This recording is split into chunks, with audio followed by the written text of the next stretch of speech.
പട്ടും ചുറ്റി കണ്ണോരം.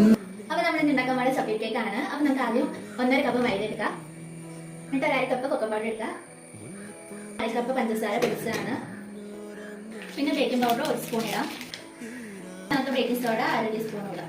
ഇത് നന്നായിട്ടൊന്ന് മിക്സ് ചെയ്യാം. ഒരു മുട്ട പൊടിച്ചേക്കാം, നമുക്ക് 1 സ്പൂൺ വാനില എസൻസ് വയ്ക്കാം. നമുക്ക് നന്നായിട്ട് മിക്സ് ചെയ്യാം. 1 സ്പൂൺ ഉപ്പിട്ട് കൊടുക്കാം, എണ്ണ 1/4 കപ്പ് ഒഴിച്ചെടുക്കാം. നമുക്ക് കുറേശ്ശെ പാൽ ഒഴിച്ചു കൊടുത്ത് മിക്സ് ചെയ്യാം. നമുക്ക് അടുപ്പത്ത് വെക്കാനുള്ള ഒരു പാത്രം എടുക്കാം, അതിനകത്ത് കുറച്ച് എണ്ണ തേച്ച് കൊടുക്കാം. നമുക്ക് കുറച്ച് മൈദ ഇങ്ങനെ ഇട്ട് കൊടുക്കാം, ഇതിൻ്റെ അകത്തേക്ക് ഒഴിക്കാം. നമുക്ക് കുറച്ച് ചോക്ലേറ്റ് കോട്ടഡ് കാഷ്യൂ ഇടാം. നമുക്ക് സ്റ്റീം ചെയ്യാൻ വേണ്ടി ഉള്ളി പാത്രത്തിൽ വയ്ക്കാം. നമുക്ക് ഒരു 35-40 മിനിറ്റ് അടുപ്പത്ത് വയ്ക്കാം. സോഫ്റ്റ് ആൻഡ് ഗസ്, പക്ഷേ 3 പീസ് ആയിപ്പോയി. പഴപ്പോയി.